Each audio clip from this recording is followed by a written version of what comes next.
everyone, welcome back to Sunday Live Chain. Thank you so much guys for tuning in. I'm here to update you of what's going to happen on Skeem Saam from the 24th to the 28th of October 2022 on Monday. Things get too hot to handle for Lehasa in court. Jehobeth finds herself contending with her feelings for a man she doesn't even know. Mapisi's fortune changes regarding the literacy project on Tuesday. Pretty has a moment of realization in court.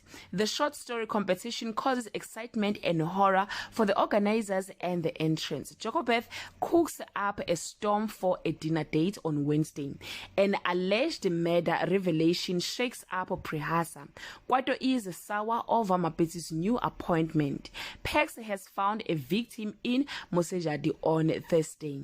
An early testimony further sinks Lehasa into the ground.